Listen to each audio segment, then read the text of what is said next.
សួស្តីបងប្អូនទាំងគ្នាតោះអ្នកគ្រូនឹងបង្ហាញនៅវិធីដោះស្រាយនៅលំហាត់ទី7ក្នុងមេរៀនទី7តោះអញ្ចឹងបងប្អូនទាំងគ្នាត្រៀមសៀវភៅត្រៀមប៊ិចត្រៀមសៀវភៅសិក្សាគោលហើយនៅអូនចាអញ្ចឹងបើត្រៀមរួចរាល់ហើយអូនបើកសៀវភៅនៅទំព័រទី80ទាំងអស់គ្នាចាដើម្បីអានប្រធានលំហាត់នេះជាមួយអ្នកគ្រូអញ្ចឹងលំហាត់ទី7គេថាកម្មករ8នាក់ជីកស្រះចាជីកស្រះមួយហើយក្នុងរយៈពេល4ម៉ោង22នាទីសំណួរតើតើកម្មករ1នាក់ជីកស្រះហើយក្នុងរយៈពេលប៉ុន្មានថ្ងៃចាខតើបើគេប្រើកម្មករ12នាក់វិញតើគេប្រើរយៈពេលប៉ុន្មានអញ្ចឹងនៅត្រង់ចំណុចទី1អ្នកគ្រូចង់សួរបងប្អូនគ្នាថាចាអ្វីដែលគេជីកហ្នឹងគឺស្រះហ្នឹងគឺទំហំដដែលអូនណាអត់ផ្លាស់ប្ដូរទេគេប្រើ8នាក់ទំហំស្រះនៅប៉ុណ្ណឹងគេប្រើ1នាក់ទំហំស្រះនៅដដែល12នាក់ក៏ទំហំស្រះហ្នឹងគឺដដែលតោះនេះអូនឧទាហរណ៍ណាចាវានៅដដែលដែរតែចំនួនមនុស្សវិញតែប្រែប្រួលគឺមុនដំបូងឡើយគេជីក8នាក់ក្រោយមកម្នាក់ក្រោយមកគេចង់ដឹង12នាក់វិញតើគេប្រើរយៈពេលដូចម្ដេចអូនណាអញ្ចឹងអូនត្រូវចាំថាកាលណាមនុស្សច្រើនគេប្រើរយៈពេលតិចក្នុងការជីកតែបើមនុស្សតិចប្រើរយៈពេលច្រើនក្នុងការជីកអញ្ចឹងអូនមើលមកចំណុចកទាំងអស់គ្នាជាមួយអ្នកគ្រូគេសួរយើងថាម៉េចតើកម្មករ1នាក់ជីកស្រះហើយក្នុងរយៈពេលប៉ុន្មានថ្ងៃមែនទេអូនគេសួររកថ្ងៃអញ្ចឹងអ្នកគ្រូសំលុបមកជួរលើនេះអាសាគ្រូដាក់ទៅរៀងឆ្កងអញ្ចឹងអ្នកគ្រូដាក់អំក្រោមទៀតអញ្ចឹងអ្នកគ្រូដាក់ថាកកម្មករនោះជីកស្រះហើយក្នុងរយៈពេលតែចាអញ្ចឹងអ្នកគ្រូដាក់ថាកម្មករនោះកម្មករ1នាក់ព្រោះអីគេសួររកកម្មករម្នាក់នឹងជីកស្រះហើយក្នុងរយៈពេលប៉ុន្មានកូនណាអញ្ចឹងអ្នកគ្រូដាក់ថាកម្មករ1នាក់ជីកស្រះហើយ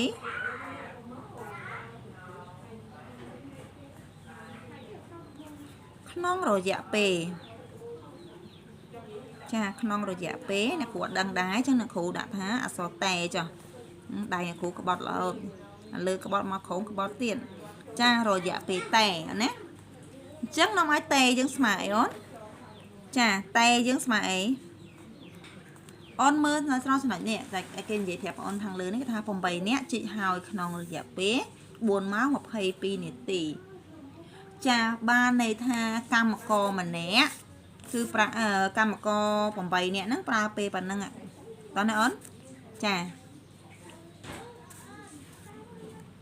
8នាក់គេប្រើពេលតិចប៉ុណ្ណេះតែបើម្នាក់វិញរយៈពេលហ្នឹងក៏ជាការឡើងហើយអញ្ចឹងកូនត្រូវដឹងថាក្នុងហ្នឹងមាន8នាក់មែនទេកូនអញ្ចឹងមនុស្សហ្នឹងមាន8នាក់អញ្ចឹងម្នាក់2នាក់3នាក់4នាក់5នាក់6នាក់7នាក់និង8នាក់ចាហើយក្នុងម្នាក់ហ្នឹងគេប្រើពេលចាគេប្រើរួមគ្នាហ្នឹងគឺប្រើអស់រយៈពេល4ម៉ោង22នាទីអញ្ចឹងមានថាម្នាក់នេះក៏ប្រើរយៈពេល4ម៉ោង22នាទីក៏ប្រើ4ម៉ោង22នាទីនេះដូចគ្នាណាអញ្ចឹងបដូរយកកម្មករម្នាក់វិញអញ្ចឹងនេះ8នាក់គេប្រើពេលអញ្ចឹងម្នាក់ហ្នឹងបានន័យថាមានប៉ុន្មានកូនមាន4ម៉ោង22ហ្នឹងចំនួនប៉ុន្មានដងអូនមើលអ្នកមានចំនួនប៉ុន្មានដងគឺ8ដងអញ្ចឹងមានន័យថាអូនស្មើនឹងចំនួនមនុស្ស8នាក់ចាបើយើងប្រើម្នាក់វិញគឺយក8នាក់ហ្នឹងទៅគុណនឹងរយៈពេលចាម៉ោងរបស់គាត់ធ្វើគឺ4ម៉ោង22នាទីចាចុះបើម្នាក់យើងប្រើប៉ុណ្ណឹងម្នាក់ប្រើប៉ុណ្ណឹងម្នាក់ប្រើប៉ុណ្ណឹងពួក8នាក់មែនទេចាអញ្ចឹងយកហ្នឹងទៅគុណទៅឃើញរយៈពេលគាត់ធ្វើការហើយអូនគុណជាមួយអ្នកគ្រូទាំងអស់គ្នាមកចាដើម្បីគុណបានទី1កូនត្រូវចាគុណធម្មតាក៏បានកូន22ចាតកតងនឹងការគុណម៉ោងទេណាចា8អូនណាអូនគុណធម្មតាមក8 2ដង16ត្រាទុក1 16 1 17ចានេះគឺជាម៉ោង8 4ដង32កូនណា8 4ដង32តោះនេះអូន32ម៉ោងអញ្ចឹងអូនបដូរវាទៅជាថ្ងៃមកចាព្រោះអីយើងដឹងថា1 មួយថ្ងៃមានប៉ុន្មានអូនចាមួយថ្ងៃមានប៉ុន្មានម៉ោងមួយថ្ងៃមាន24ម៉ោងកូនណាចាមួយថ្ងៃស្មើនឹង24ម៉ោងឥឡូវម៉ោងយើង32អញ្ចឹងអូនយក32នេះទៅចែកនឹង24អូនដាក់បាន1 4ដង4 1 2ដង2អូនដកមក10 10ដក4អសល់6បូក2 8អានេះវិញអសល់0ចា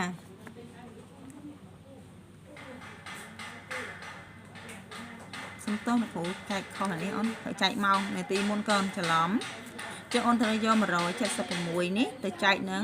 60សិនដើម្បីរកម៉ោងសិនហើយបើយើងយកម៉ោងដូរទៅថ្ងៃទៀតកូនណាតោះឥឡូវយើងចែកជាមួយអ្នកគ្រូទាំងអស់គ្នាចឹងយើងគិតទៅយើងដាក់បានបើបាន2 1 12បើបាក់3 3 1 18លើចឹងដាក់បាន2 0 2 6ដង12ចឹងអូនដកមកអសល់6នេះអសល់5សល់0ចឹងវាបានប្រហែលអូនគឺ56នាទីចាចឹងនាំឲ្យស្មើ56នាទីចាចឹងយើងបានប៉ុន្មានម៉ោងកូន2ម៉ោង2ម៉ោងបូកនឹង32ចា2ម៉ោងបូកនឹង32នេះទៀតវាឡើងជា30ម៉ោងកូន34មែនទេអូន34ម៉ោងចា34ម៉ោងចឹងអ្នកគ្រូអស់กระดาษគិតហ្នឹងតោះចឹងយើងយក34ម៉ោងហ្នឹងទៅចែកនឹងមួយថ្ងៃដោយសារមួយថ្ងៃវាស្មើ24ម៉ោងចឹងអូនកាត់យក2ខ្ទង់អូនដាក់បាន1 1 4ដង4 1 2ដង2អូនដកវាចេញមក0អានេះគឺបាន01ចាចឹង1 4ដងចា1 4ដង4 1 2ដង2ចាចឹងវានៅសល់នេះបានប៉ុណ្ណឹងថ្ងៃគាត់ណាគឺបាន1ថ្ងៃចា10អីគេ10ម៉ោងហើយនឹងចា56នាទីចាអរគុណឥឡូវយើងបន្តទៀតគាត់ណាចាចឹងអ្នកគ្រូដាក់រួមតែម្ដងទៅនេះគឺចំណុចកគាត់ណាហើយយើងចូលចំណុចខតោះចឹងកម្មករ12នេះប្រើរយៈពេលតែចឹងអ្នកគ្រូតាំងដោយតែដូចគ្នាអញ្ចឹងនាំឲ្យតែយើងស្មើអីកូនចា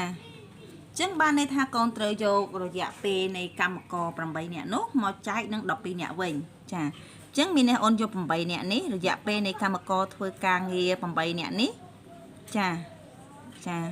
គឺមានរយៈពេលគឺ8នាក់ហ្នឹងចាម្នាក់យើងយកមកដាក់មកកូននឹងប្រហែលម៉ោងចាគឺ4ម៉ោង12នាទី22នាទីមែនទេអូនចាចឹងមានន័យថាអូនត្រូវយករយៈពេល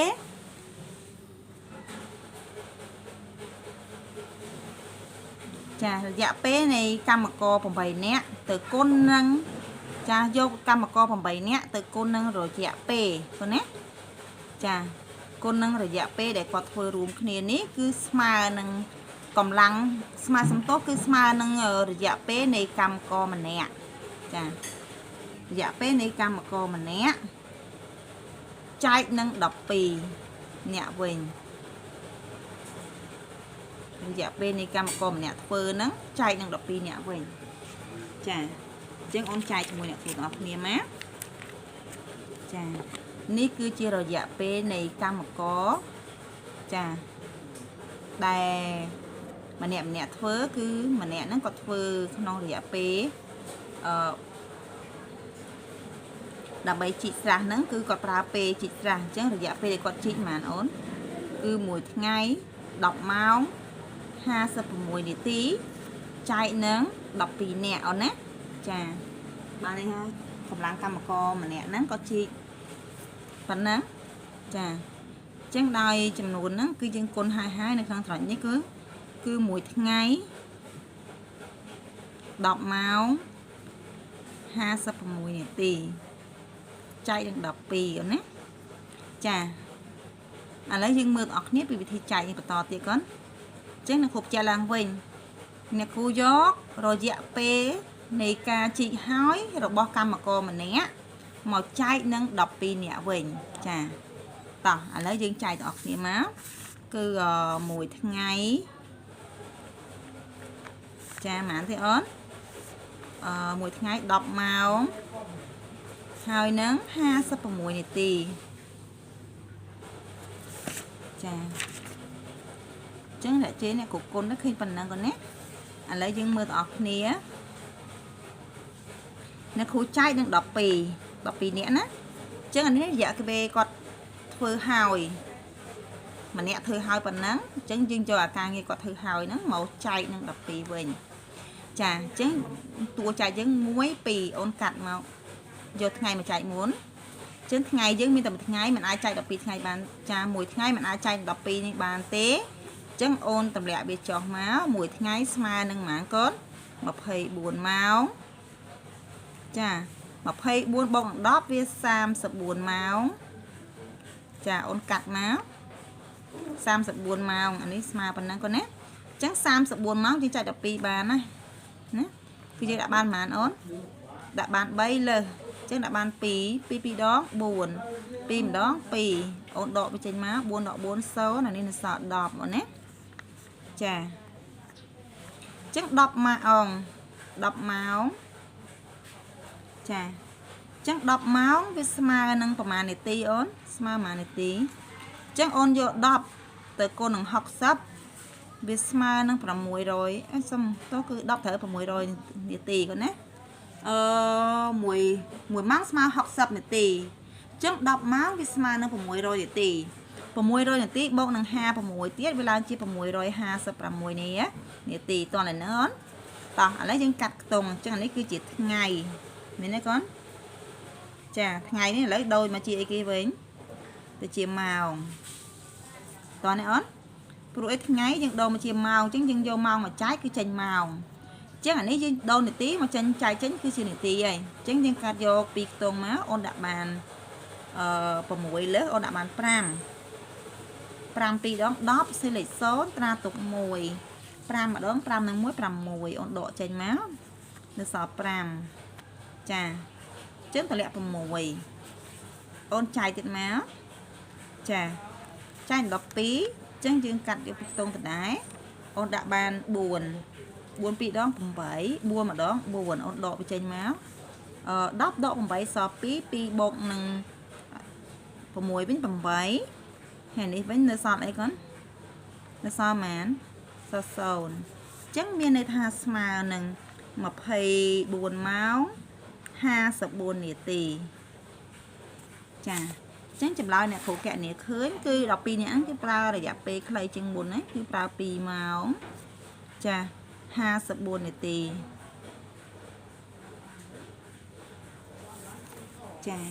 អរគុណសម្រាប់បងប្អូនទាំងអស់គ្នាតាមដានទស្សនានៅវីដេអូរបស់ខ្ញុំ